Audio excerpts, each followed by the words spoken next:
Okay, I think it's about time. There may be a couple stragglers coming in here over the last couple minutes, but and forgive me for toggling back and forth. I'm usually on a dual screen setup here, but I've got the wrong plug on me, so you may see it back and forth between the actual slideshow and then the go-to webinar meeting. And actually, it's any meeting that we're trying for the first time. Do me a favor. I can see a lot of. I've been looking at all the chat going on and everything. Could somebody just? I'm gonna do a quick audio check. Can everybody hear me at this point? So if anybody could just chat me back, let me know if you can hear me. That would be lovely. Perfect. Thanks, guys. So welcome, and thank you very much for attending tonight. We've got Kip Carpenter on the line here, and this is Kip. This is our third webinar together? Is that right? In this type of series? Yep, this is the third one. Okay, great. And they've been really, really fun. So this whole idea of how do you set up and run and operate a gunsmithing shop, I think has been super interesting for everybody that's been involved. So really the goal for tonight is to kind of rehash some of that and then really pinpoint what are the differences, when you're thinking about how you should be setting up your gunsmithing shop. Do we go small, mid-size, large? What are the pros and cons? What are the things we need to be thinking about? That's what we're really going to tackle tonight. Couple notes before we dive into the actual content. Excuse me. As a lot of people have already figured this out, you'll see a little chat area here. If you do have questions for Kip as he's talking, pop them into that chat area, or feel free to email either a webinar at sdi.edu or me. My personal email is Jennifer, Jennifer, at sdi.edu.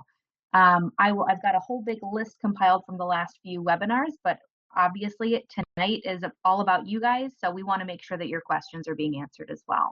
Okay, so let's go ahead and get rolling. I'm going to pop on over to my little slideshow here, and we'll kind of get rolling. So without any further ado, tonight, again, thank you everyone for coming. If you're brand new here, we're doing gunsmithing shops of all sizes featuring Kip Carpenter, who is one of our instructors. If you don't know much about the School of Firearms Technology or Sonora Desert Institute in general, I'm just going to pop a little bit of information up here so that everybody is kind of on the same page. People come to these webinars from everywhere, whether that's Facebook or an email blast that you got, or anything along those lines. People share the Facebook posts, so some people are perfect strangers to us and to what we do. We are an online accredited gunsmithing college, firearms technology. Anything firearms related is something that we're interested in. So we do distance education, online learning. We are accredited through the DEAC, and there's information on them if you'd like to check them out, deac.org. That's our accrediting council. The nice thing about what we do is we try to maintain a space in the market where we get people the absolute best education we can in the firearms community from home. So you don't have to uproot your whole life and kind of go and find one of the very few gunsmithing degrees nationwide. Everything comes to your door. Everything's accessible online. You have a lot of hands-on stuff that comes in the form of labs. And we do have all the programs and courses that you see listed there. So the Associate of Science in Firearms Technology degree is our big one. The Advanced Gunsmithing Certificate, those two there, Associate of Science in Firearms Technology degree and Advanced Gunsmithing Certificate, are both approved for use of TA and VA benefits. And additionally, this is brand new for us within the last month or two, the Associate of Science degree program is now also approved for use of federal student aid. So that's new for us. If you were interested in using, submitting a FAFSA and using Title IV type of funding, that program is now approved by the Department of Education for that funding source.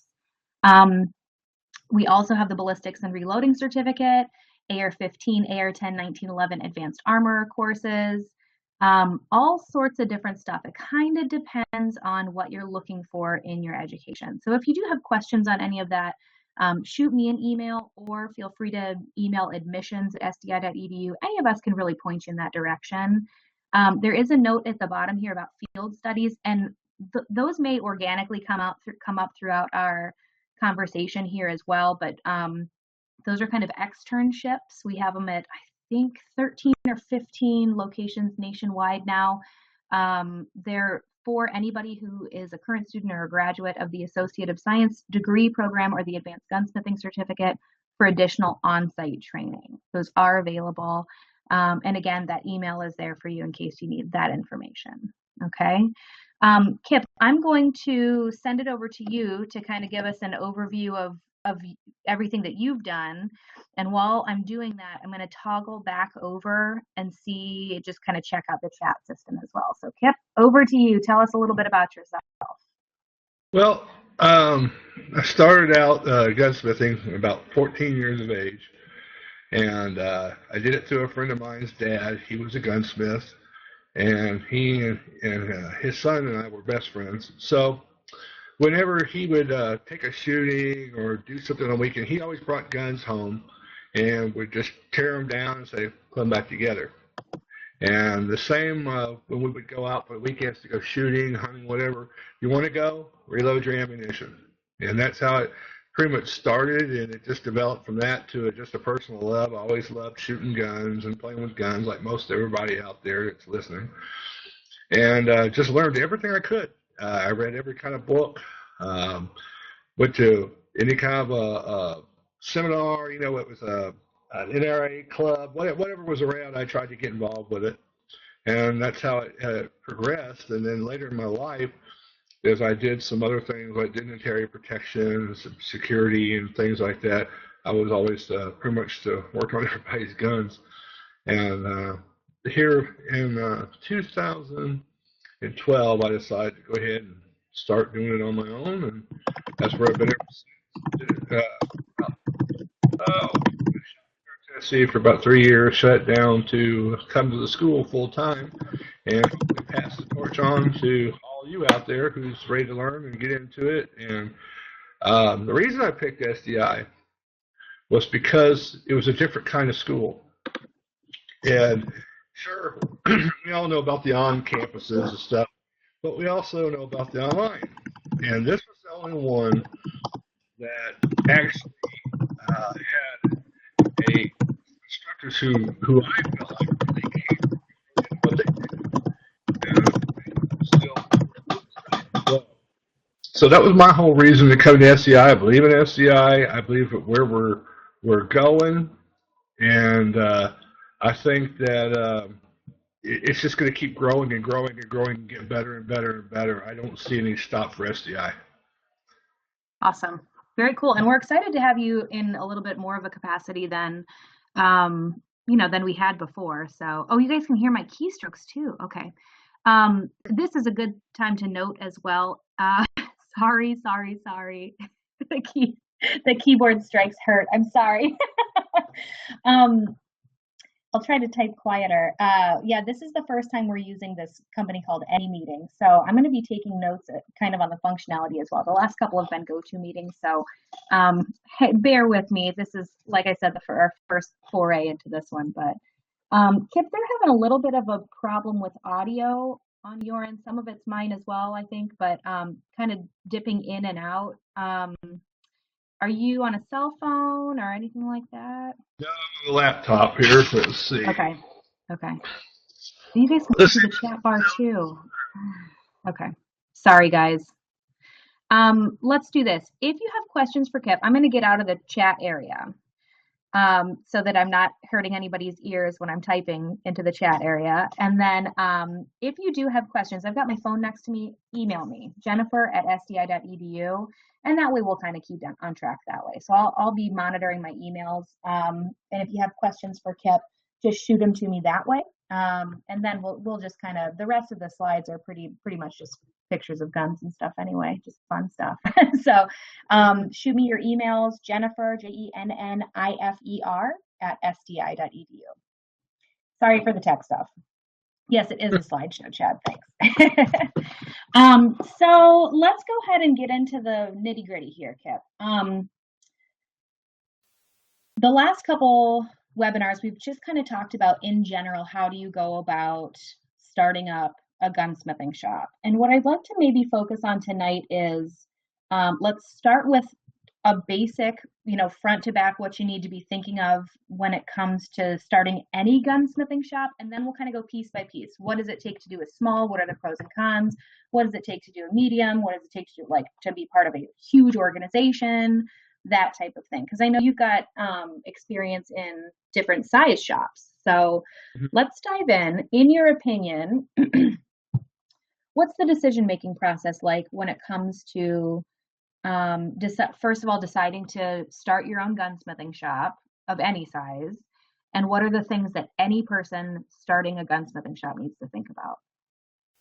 Well, the first thing you have to consider is how much money do you have? If you're first starting out, a lot of us didn't have a whole lot.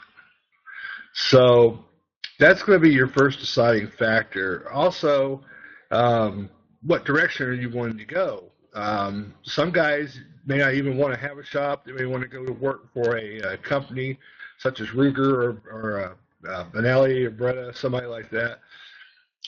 And that's a good route to go too if you want to just get experience and go right into the big time stuff. The only problem is they probably get flooded with lots of applications.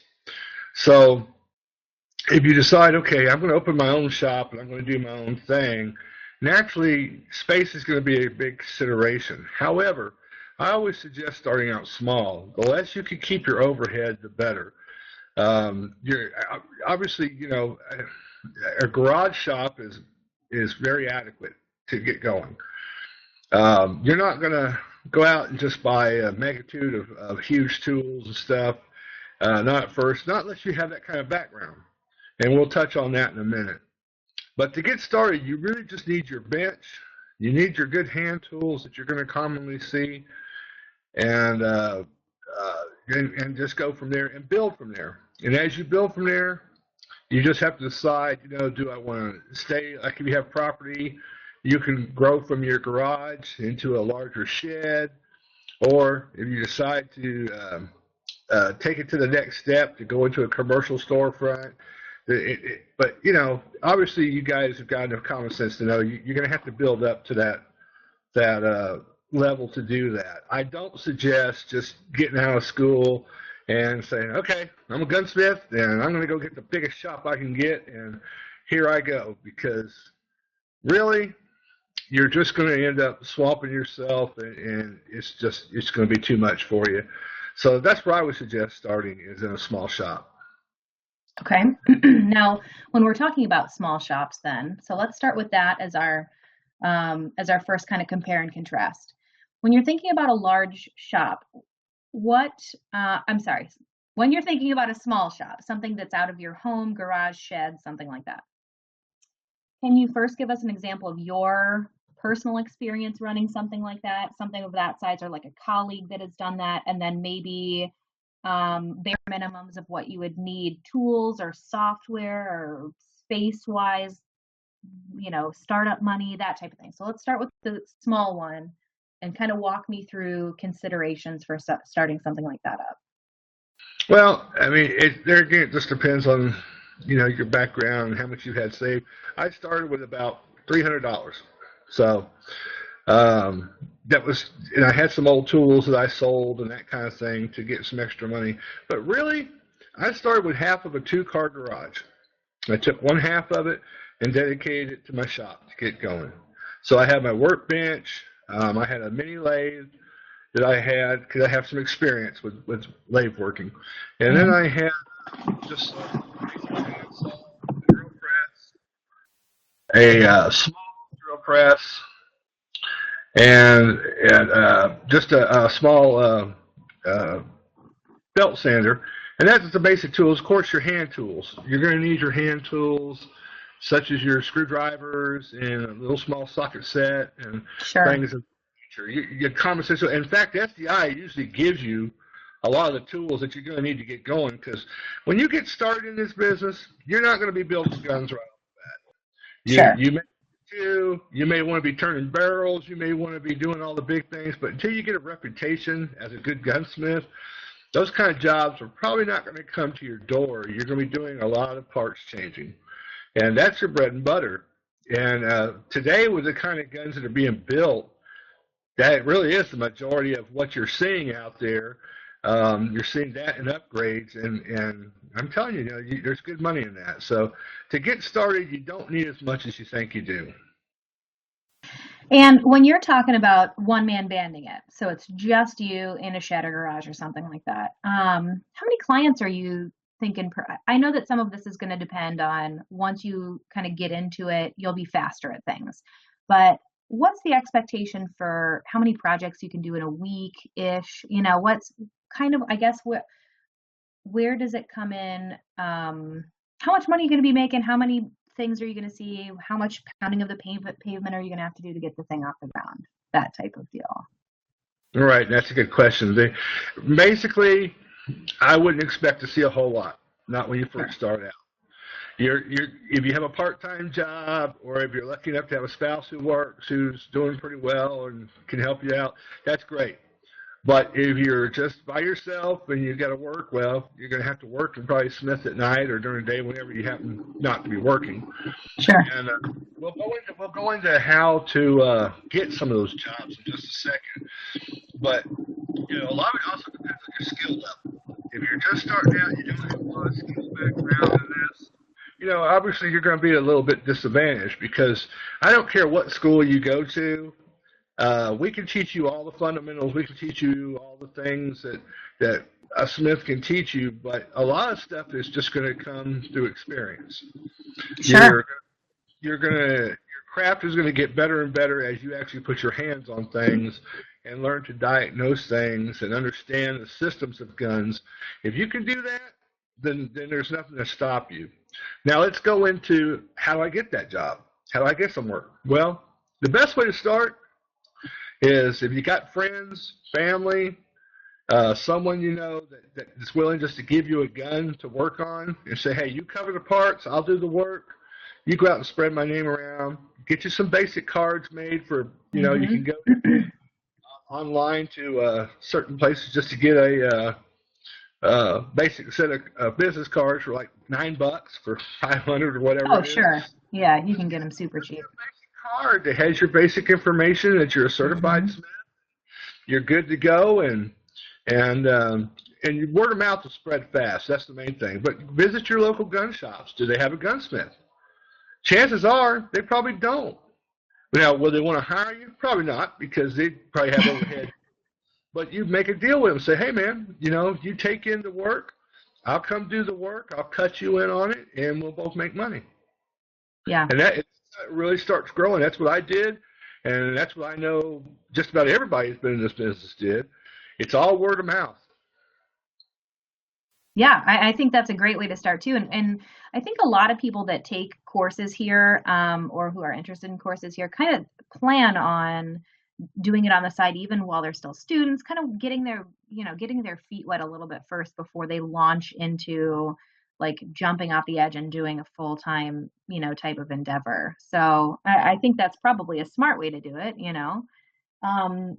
what would you need? I mean, we went over tools a little bit. How about space, or software to run the business or anything like that on the small scale? So if we're still talking about operating out of the home, what types of other stuff other than your actual day-to-day gunsmithing materials, what else do people need to be thinking about? Well, software-wise, I don't use a lot of software. I use a lot of books. So, but you can use your computer, to get schematics and to obviously get hooked up with a lot of part suppliers. But believe it or not, some of your bigger part suppliers out there that supply gunsmiths, they don't even have an online system. They still use the old catalog system. Yep. So Jack's First or one of those, you're going to be dealing with catalogs. Numrich, of course, is online. Brownells, we all know, is online. And that's the you can pretty much get everything you need out of those three companies to get going, and that's where I would suggest you do. Naturally, if you're going to order a part, you want to do a little markup on it, make a little money on the part. I mean, your customer expects that. That's just business. Right. So don't be afraid to do that. Depending on what state you are, tax issues and things of that nature comes into play as well. But as you get known, you're going to find it grows pretty quick, because once people find out, especially if you're in an area where there's no gunsmiths, or there's been people who called themselves gunsmith, but they weren't a gunsmith, and you'll find that a lot. More and more of that will get out there, and people will just start calling you, knowing who you are. Depending on whether or not you want people to come to your house, that's up to you. Like I said, a lot of times if you're working for the gun stores, people will just drop the stuff off there. You go pick it up, you do the work, you bring it back after you've tested it, and you make your money. Sure. Good.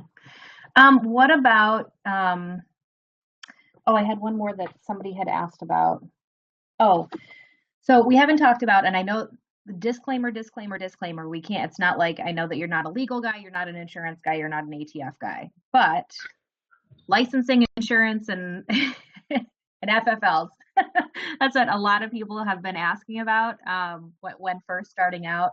What are some things that they need to be considering in those three arenas, and what do you think the best way of going about that is? Well, when you're starting out, and as far as your licenses go, the first thing you got to do is get the FFL. That's number one. So if you haven't done so and you guys have graduated, go ahead and get your application, fill it out, send it in, and send your money in and get it going, because you're going to need it. Okay? Second of all, you're going to want your liability insurance. If you don't have the liability insurance, then you're going to just be setting yourself up for trouble. Now, most of the times you won't be, but it's good, and I suggest you consult a lawyer. Lawyers can keep you out of a lot of problems, and they can help you with that. They can write up paperwork for you to protect yourself, like liability release forms, things of that nature you might need, and also go over your insurance policy to make sure you're completely covered. And along with that, you're going to have to make sure you get your county and your city licenses, as well as your state sales tax license, things of that nature. You're going to need all that. So, and that pretty much will get you going right there. It sounds like a lot, but really it's not. Your city, county licenses, depending on where you start out, like mine's like $14. So really breaks the bank, huh? they're really not that big of money to get going. Your FFL is going to cost you $200. It's very easy to get one. You hear all the horror stories, but it's really not that bad. And the reason you get one is because ATF says if you're going to charge the public to work on a firearm, you have to have an FFL, O1. Sure. So there's no way to really beat it or get around it. States don't usually have a lot of regulation on it. It falls under the ATF. So once you get that and you get rolling, and like I said, you get to your stores, and it'll start blossoming for you. I mean, now if you're no good, it's not going to happen, but right. if you're a smith that's really trying, and we have a lot of students out there that you can tell that they're really on their way, because we might require that they write a 400-page essay, and I'll get one that's 1,000 words. And sure. That's the guy there that's really into what they're doing, or girl, and they're really into what they're doing, and they're going to be good gunsmiths. You can just tell. And that's where it goes. And like I said, we at SDI, you guys out there don't hear the talks that we have all the time behind closed doors and the things that we're trying to do and get done. And I can tell you that, we want to make sure you guys know how to do a little bit of everything. I mean, we're working on all different kinds of videos, ideas, and some other things to try to change the curriculum to make it better. And if you just look at our field study program, the people that's involved with it, there are names you're going to recognize. They're big names. They're, and I'm not, I'm on there, but I'm like the small guy of the group. But, there's some really cool stuff there, field study programs out there. And, a lot of you who watch YouTube and stuff like that, you're going to find a lot of very recognizable names there. Yeah, absolutely. And we've had a couple follow-up questions kind of pop in about the FFL process, and I did want to note as well that in the Advanced Gunsmithing Certificate Program and the Associate of Science degree, the Associate of Science in Firearms Technology degree program, FFL is covered in both of those programs. And additionally, and this is for anybody that's friends of SDI, so you don't have to be a student for this, we partner with ffl123.com. So if you'd like, and they basically do dummy-proof online kits that'll walk you through step by step on how to do that. They do give us a discount if you purchase them on the SDI website. So if you go to the homepage, scroll way down to the bottom, there's a little thing on there that says shop. Click on that. You can get the kit there if you want it at a discount. And if not, and if you're in one of those programs, just wait, go through the curriculum. That should help you out a little bit too. So we don't want to, we don't want you flying blind on that. So. Good. No, there was, and I don't know if you know the answer to this, and if you don't, I will research this with some of our VA guys.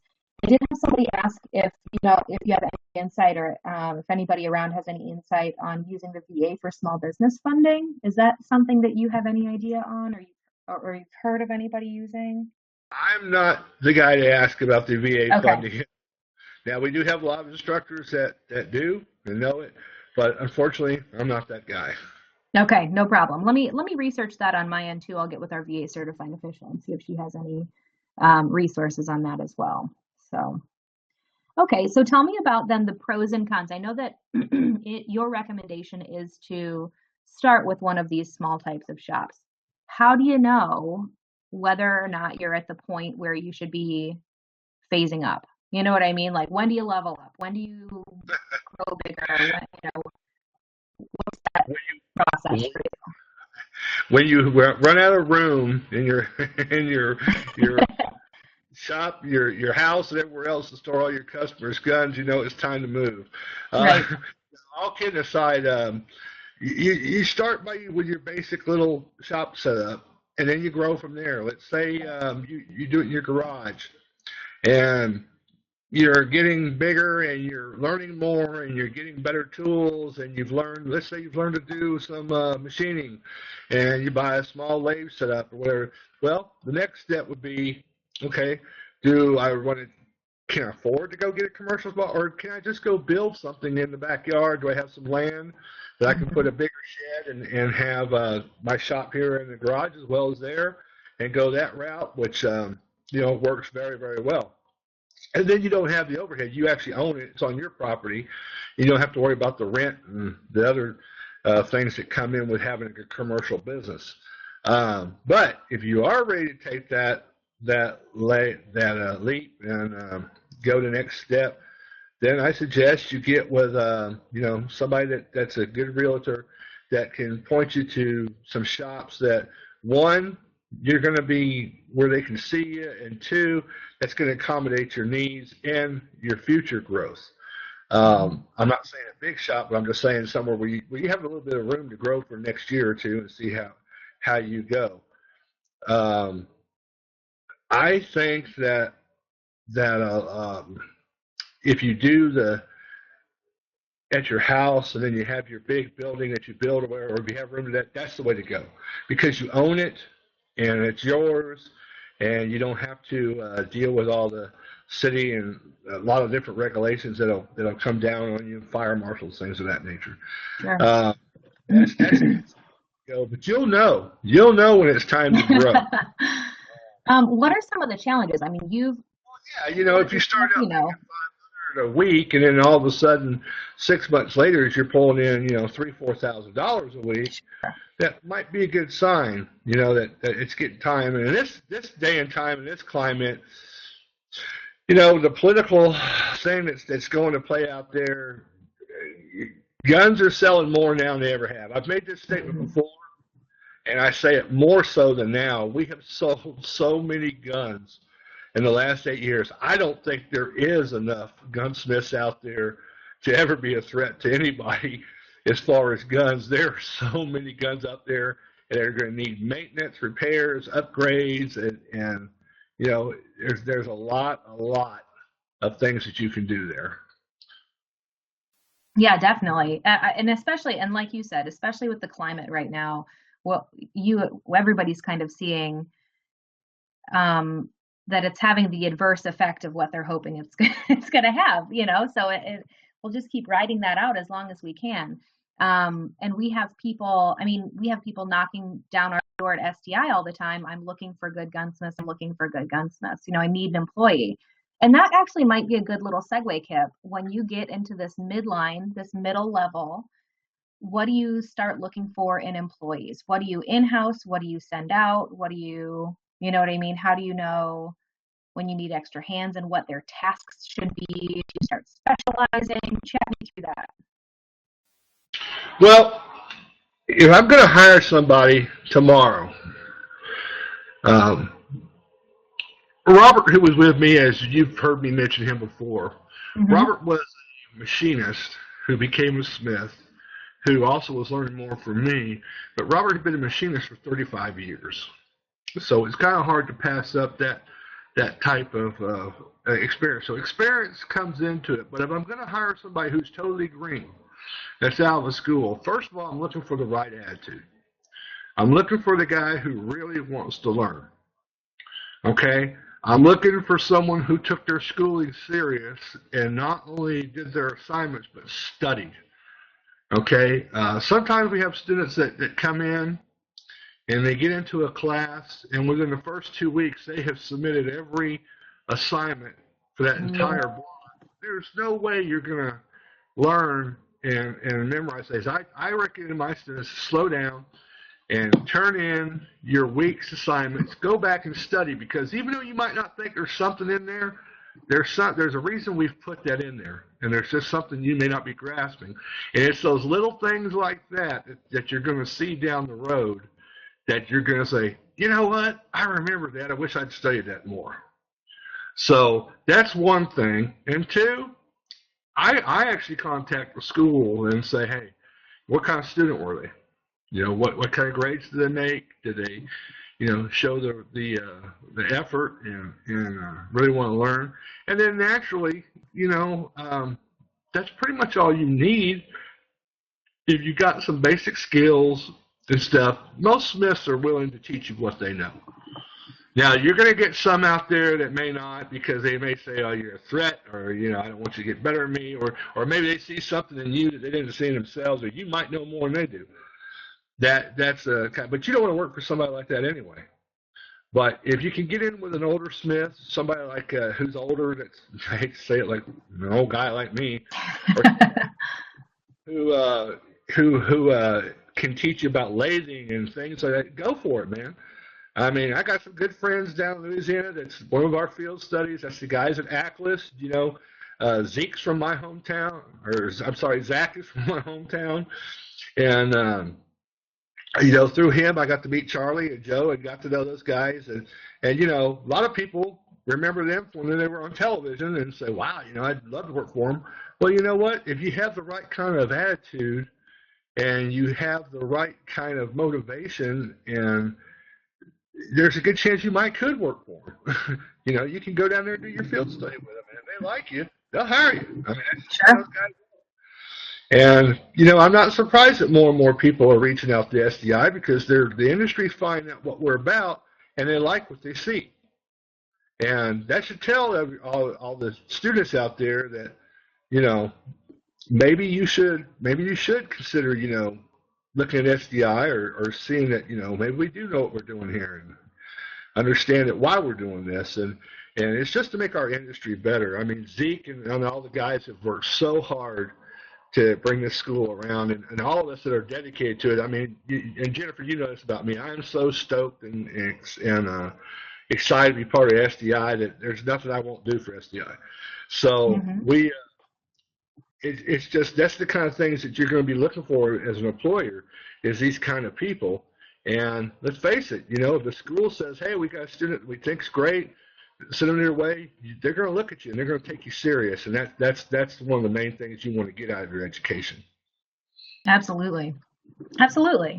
And we've had a couple questions come in. Actually, you know what I'm going to do? I'm going to toggle us all the way back to the beginning of this when I didn't have the video on. A couple people are asking about specializations and then also some of your, here we go, some of your credentials. So people are wanting to know, do you things like, do you specialize in a mid-size? Do you offer classes? Do you, how about, and for you personally, which of these credentials or these certifications have been the most valuable for you? So you're a certified NRA instructor. Is that the type of thing that is a good idea to look into, and what does it do for your business and that type of thing? Absolutely. If you any education you could get in the firearms industry is worth your time. I don't care if you're a salesman. I don't care if you're a gunsmith. If you're going to find as you get into this industry, just go to an NRA show, and you're going to find out that we're all, you don't want to use the term one big family, but basically it is. It's a very closed group. We're all firearm enthusiasts, and we have respect for each other. You're going to meet all kinds of people. The main thing that I got into metallic cartridge reloading was for myself.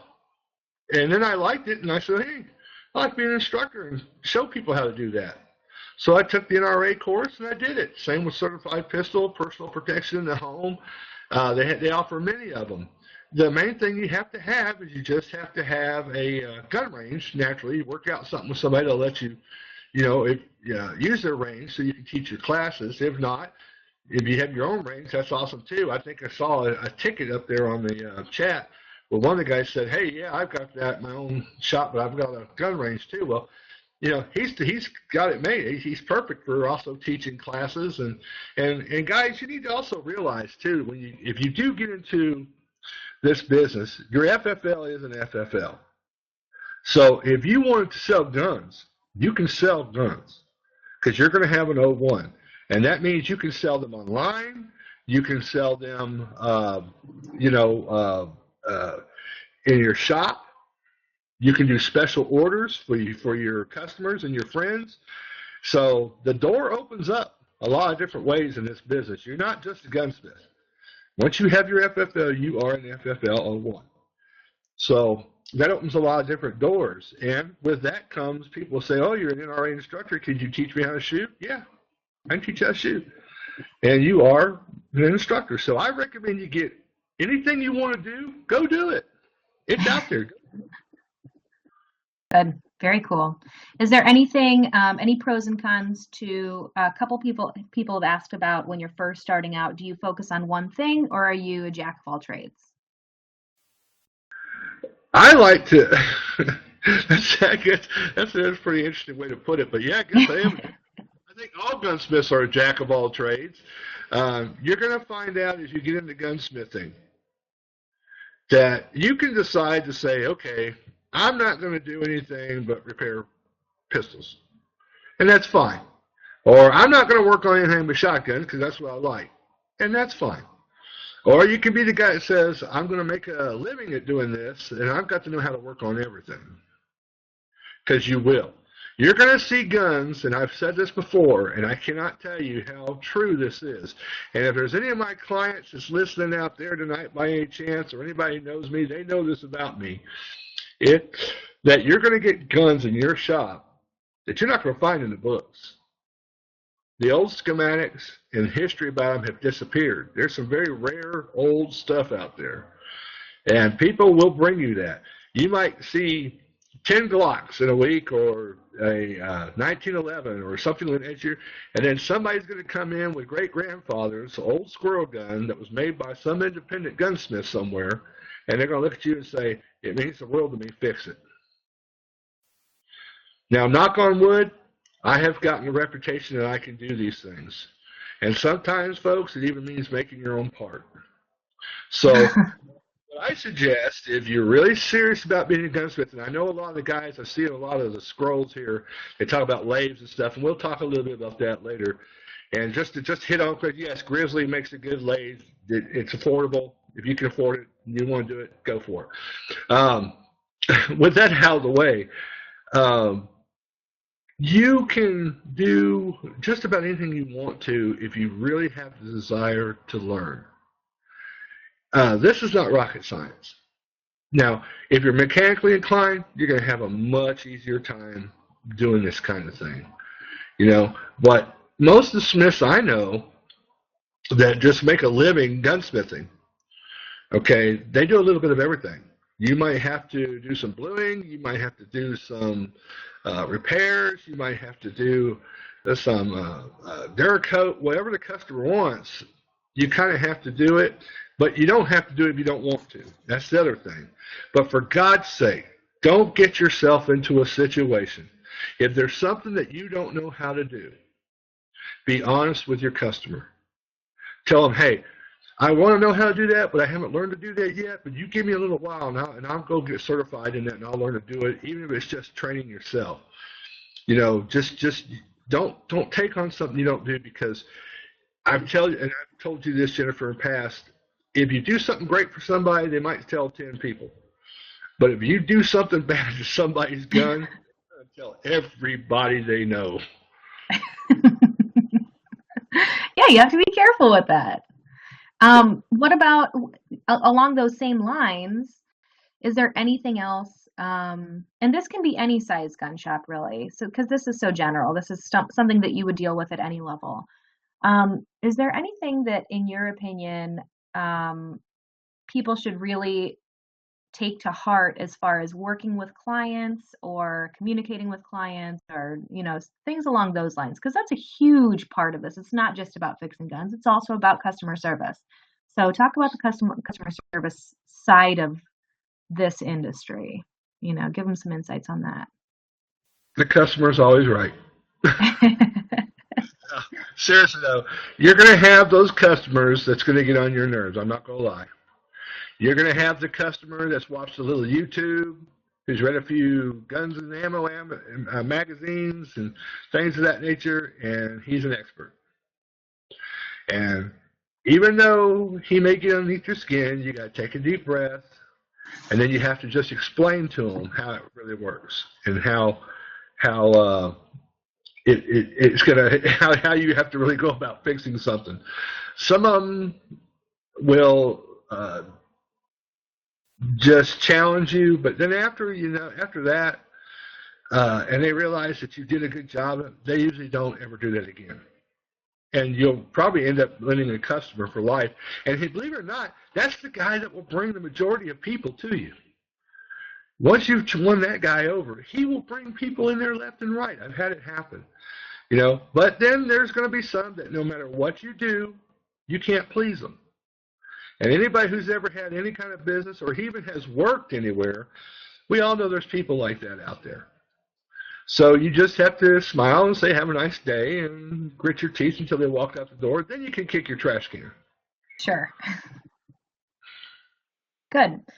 I've had a couple questions pop in here that talk about setup and layout of your shop, and then also a couple questions about, I know that you and I want to get into things like lathes and mills and all of that, but there's one about security cabinets as well. So let's talk about the actual bones of the shop. And you can do that if you could do that in the different sizes as well. What do you need for a small? What do you need for a mid-size? That type of thing.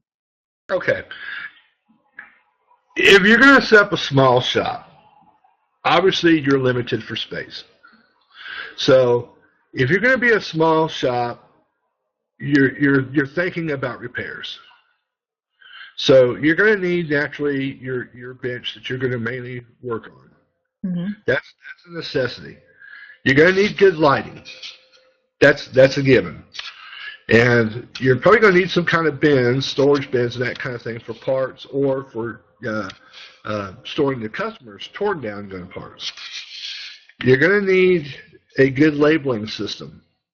You always want to make sure that whatever gun you're working on, you label it, and the parts that are with it is in a bag. Anything that's labeled with that customer's name, so you don't lose anything, and so you don't also get things messed up, mixed up, that kind of thing.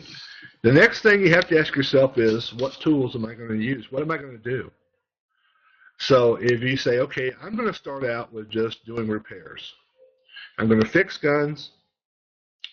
I'm going to replace the parts, whatever they need, and that's where I'm going to start. then obviously you're not going to need a whole lot of room.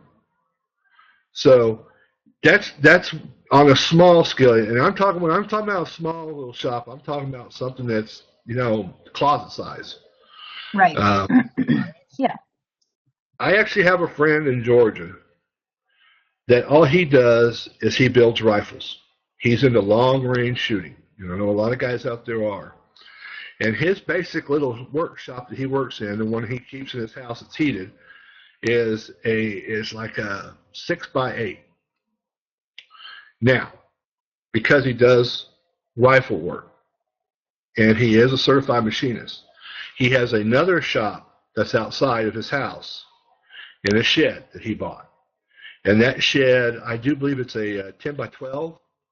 And in there he has his lathe, he has his mill, and he has some of his other bigger tools that he has in there. And that's pretty much all he has in there. He's still got lots of room in that shop.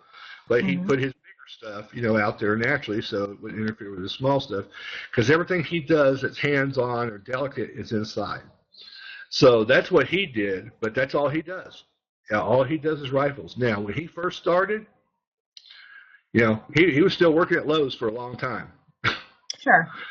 And once his rifles started being sold and getting out there by the local hunters, that led into, okay, that's really cool. I'm going to take it to the long range. Well, I have one. So he let a guy that was a really excellent shooter start shooting it at the local events. And after, I think he told me the third event, he had an order for 5 guns. Cool. Because they were punching holes. And the next thing he knows, and he sells those guns for right around, I think he said he started by selling they were 700 Remingtons, and he started selling them for right around 3,000. Now, he's getting more well-known, and he's selling his guns for no less than $75,000, $8,000. Good for him. Jeez. So that's just another little story of a friend of mine that started out small as well, too. Now, he didn't want to do anything but that, and that's just to show you that sometimes things can pay off. Right. Me, I just wanted to be able to do a little bit of everything because that's how I was taught. So I would customize pistols. I really started with my love for the 1911s. I love 1911s. So trigger work and smoothing out actions and things like that was how I really got into this heavy. And, and with today's guns, guys, I'm going to tell you, and most of you out there that are rabid shooters know this, these new guns that they're making are polymer frame based. There's not a whole lot to them. So it gives you, what I'm saying is it gives you time to really make those repairs quickly, efficiently, and easily, and allows you to keep going at the niches that you really want to do. So if you're that guy who wants to, like SDI, we offer a 1911 class where you take an 80% lower and you build the gun. Now, that's pretty awesome. Okay, because they're taking years of apprenticing with somebody and throwing it out the window, and once you know how to do that, your next one's going to be better than the first one. So you're going to be, it's there, man. It's there, and you can be shave years off of trying to learn by doing things like this. That's one reason why I'm excited about the school. And go ahead. No, I said sure. I'm agreeing with you. Yeah, So yeah, I mean, I think one of the things to remember is that you can, like you were saying, because of all this poly stuff that's going on, you can kind of plug and chug a lot of these smaller guys, the smaller projects, and have that be kind of the bread and butter, and then that would probably take a little bit of pressure off and give you a little more creative license, to pick up cool custom projects or things that you're super duper excited about, but we want to keep the small stuff on the side so that you're at least going to be paying the bills in between these big ones. So. And listen, I see somebody said something on the board there about scope mounting. I wish I could tell you how many a year come in for scope mounts. Hunters always want scope mounts. Now, granted, most of your rifles, though, it makes it easy for you because most of your rifles nowadays comes from the factories already drilled and tapped. Yeah. So you're just the scope, you're boring it out for them, and in some cases, which is very extreme, you might sight in for the guy, and some of them just don't want to do it. But that right there, that'll make you 30, 40 bucks right there. Sure. And it's Yeah. probably 30 minutes. So don't overlook the simple things. And the more you offer, even though you are doing that, it also gives the client that satisfaction to know that you'll do anything for them. And that's what they really like. Some guys are very personal with their guns, and girls too. And if they see you treat your gun with care and you're there to help them in every way you possibly can, man, you're going to get so much repeat business from that, because they're going to tell everybody they know that's like them. And you're going to find out that, most of them out there, they don't have a lot of knowledge about guns. They buy them, and they barely even know how to shoot them. Yeah. So they depend on you. They're willing to pay you $25, $30 just to clean it, because they don't know how.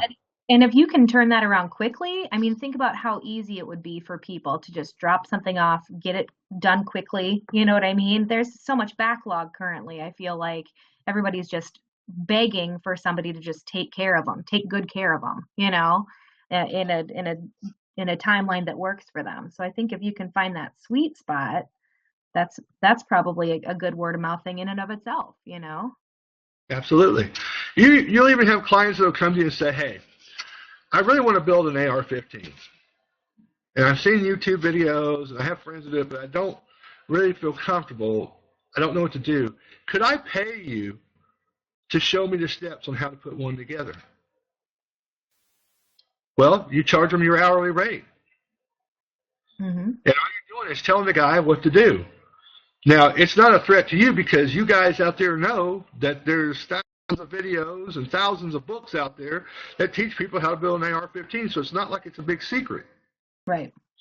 But if you got that guy that wants to do that, or if you have a group of guys that want to do that, look how much money potential you have there. You're charging this group. You could charge this group, bring your kits in, and I'll have a class where I'll show you how to do it for X amount of dollars. One guy that I know, he started a club. And they did that, and they were all guys that wanted to get into prepping and things like that, so they wanted to learn how to build an AR-15 in case they have to rebuild one someday. So you got money that way too. And, not to mention, in fact, we might do a future class, Jennifer, when you talk to me about doing another one, that go over the basic things where you make money. Mm-hmm. There's about 25 different things I can think of that are so simple, but they're money makers, every one of them. And they're commonly going to come into your shops. So, you guys, there's money to be made out there is what I'm getting at. If you really want to make money as a gunsmith, you can make money as a gunsmith. If you're willing to go out there and shake the trees and shake the bushes, and you have to get known. I mean, if somebody is having a chili cook-off or wild game, we have one here in Columbia. I'll be an example. Go to it. Pass out cards. Set up a table if they have a sponsorship thing, or if there's a Lordstown Sportsman show like this big church we have here. They do one every year. Go to it, because that's how you're going to get known. And you'd be surprised how many people will come to your door from that. Yeah, absolutely. And I think we're going to actually have, I'm glad you mentioned the potential for a webinar on that type of thing, making money and that type of thing in the future, because we do have a lot of these questions that I'm getting have to do with things that are on the docket for the webinar series this year. So we will have somebody come in and do a little bit more on ATF, and we will have somebody come in and do a little bit more on specifically marketing in the firearms industry. But yeah, I think that's a great idea. I think, bringing you in and having you do what makes money, as a gunsmith would be a super cool webinar to do. So, yeah, I think that would be a lot of fun. And like I said, we will bring somebody in and do a little bit of how do you market, how do you network, how do you get your name out there and things like that. I think we might have Zeke come in and do a little bit of something on that a couple months from now. So that's the man. Yeah, that's right. That's exactly right. So Zeke's Zeke's a good friend. So I know Zeke is a master at media. Oh yeah. Oh yes, he is. So I think we're going to bring him in and do some of that too. But, Absolutely. In fact, I just to keep up with the times, he's like, Kip, we got to start making more videos. It's okay. So, I got rid of the old digital cam that I had. Have the little cassette tapes. So uh-huh. I ended up getting a Hero, a GoPro, and he's like, okay. I said, well, you're gonna have to show me how to use it. And he's like, really, dude? so, Well, so, that's his thing anyway. You know what I mean? He oh probably yeah, knows more about that than most people do. So, too oh funny. yeah. He's You said, oh, very sorry, go ahead. he's a very knowledgeable man. Let me tell you. Definitely. So yeah, we will. I'll try to come up with a little calendar, and anybody who's on this, we'll send you an email on some upcoming ones in case you're interested in any of them. Now we do have just a couple minutes left here. I had one person ask. This is just a quick one. In your opinion, hold on, let me pull it up. I just lost it. In your opinion, what's the better large piece of equipment to get first, a mill or a lathe? Okay, I knew this was going to come around sooner or later. Yeah. So, Yep. let me just touch about buildings. If you are considering getting you a building to put on your property, consider the size. I mean, you can get them from metal buildings to these wood prefab buildings, and they're actually pretty affordable. I was actually pretty shocked. I lucked out enough that in the spring I have a client of mine who actually builds buildings wants to build me I want to put a 16 by 16. Now that's a lot to do with some things I have planned for the school. As you know, I'm going to be teaching doing more things for the school. But anyway, if you get a building, guys, and you decide to put one in the backyard, for instance, and you know that you want to get a lathe, okay, you don't have to go out there and buy a $15,000 to $20,000 name brand lathe. I will point you to Grizzly all day. I have used their products and they have never failed me. Grizzly is a great company that's actually owned by Jet. A lot of people don't know that. And Bridgeport I was told, was the mother company of all of that. So to go get you an old used Bridgeport lathe, when I say an older one, you're going to pay a lot of money for it. And they're very expensive. And if you want to go CNC and do a lot, like you see a lot of these guys on TV and say, man, that'd be awesome. Well, keep in mind that most of those lathes are close to $250,000 or more. So that's kind of out of all of our ballparks. So you're basically, what I'm telling you is, if you want to learn how to do that kind of stuff, go get enrolled in a good machine shop school. Learn some machining, learn some milling. Now you go get your lathe. They actually make a gunsmith lathe at Grizzly. It's about $4,000, and it's made for gunsmithing. So you can do your barrels. You can do all kinds of things, and that's the one I would suggest you to. Now maybe you can't afford that. Maybe you want to go smaller. I have a small mini lathe that I use, and I use it a lot. I make firing pins, screws, all kinds of things for that little lathe. I probably have used it more than I've ever used a big lathe. So with that in mind, they also make a mini mill. So you can use your mill. Now, if you can't afford a mill, okay, get you an XY vise and put it on your drill press.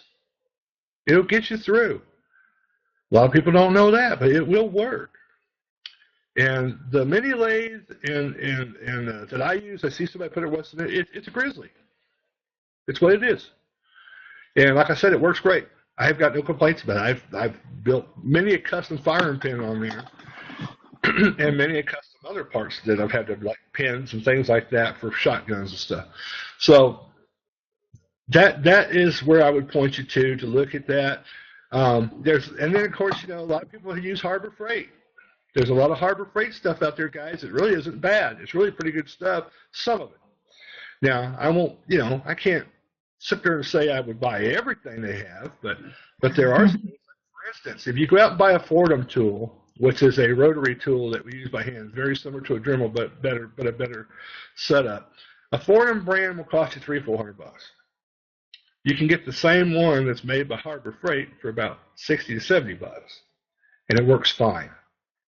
So I would suggest that you use a lot. One person asked me what's the size of your mini lathe. It's a 7 by 14.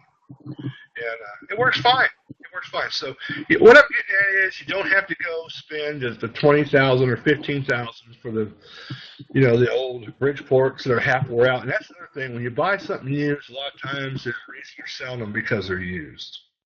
So sometimes it's better just to save your money and get a better new one. But just know that there are options out there, and I would point you to Grizzly. Check out Grizzly, and you'll find out that they do. Now, Harbor Freight, their little mini lathes, their little mini mill, I don't know too much about it. I know it's Chinese made, but that's all I know about it. So I don't know too many people who've had one, but I'm sure there's people who have. But your drill presses, if you got a mini press and a full press, you can get away with doing a lot of stuff that you could do on a mill if you have that XY vise that you can attach to your drill press. And, start out that way. But just understand, guys, and I know we're running out of time, but just understand, don't get discouraged. And for God's sake, don't get discouraged, because nobody goes out there. If I could go through the Brownells book and buy every tool that was ever made for gunsmithing, man, I'd be so thrilled. But guess what, guys? I haven't won that big mega lottery yet, because that's about what it would take. There's a tool for everything. And some of those things, guys, you just don't need it. It'd be nice to have it, but you just don't need it. As far as drilling, and I want to touch back on the guy that said, hey, what about scopes? You can drill barrels and shotguns. There's a product called a Forster's jig out there now. It's expensive. It's about $400 or $500, but it's accurate and it does it straight every time. So you might want to check into that, because you may not can afford a mill, but you can use that and it works. And you can set the depth and everything else to make sure you do the right way. So you can drill actions, you can drill barrels, you can drill shotgun barrels. And it locks into it. So they say you might want to check that out. Again, that's the Forster's jig. So hopefully that'll answer a few of those questions there. Great. I truly, truly do appreciate it. I think we're out of time, so I'm going to wrap it up. But a couple notes here. Guys, if you have any questions, any follow-up questions, anything that you'd like us to touch on potentially the next time Kip and I are on here, shoot them over to me, jennifer@sdi.edu. So JENNIFER at SDI Sierra Delta India.edu. And if you have any questions on the programs, you can shoot them to me too. I'll forward you onto the admissions team, because they're going to be the best people to kind of discuss that type of thing. But I do appreciate everybody sticking around. I know a couple of you had audio problems, so we'll look into that kind of thing for next month. But do expect these webinars to happen last Tuesday of every month. Keep an eye out on the Facebook page. Keep an eye out on your emails. We'll let you know when we've got this recording figured out as well. So as soon as I have this kind of cleaned up, I'll get it on YouTube. I'll post that to Facebook, and that way you guys have that type of thing to look back on as well. So would love to hear from you. Any feedback at all, any questions, like I said, shoot them my way. Kip, thank you so much again for your insights. I know everybody loved it. And we'll probably get together again in a couple months here. I know I've got Ray on the docket, I do believe, for next month, but I know that you and I are going to do this again over the next couple months here. So I'll talk to you before that, of course, but looking forward to it next time as well. Well, I appreciate it too, and I want to say thank you to everybody who listened in, and I hope I was some help.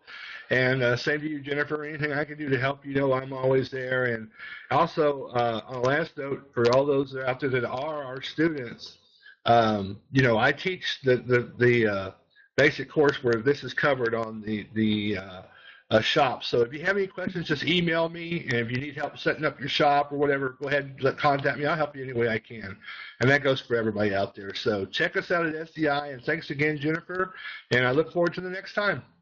Thanks, guys. Really do appreciate it, and everybody have a good night.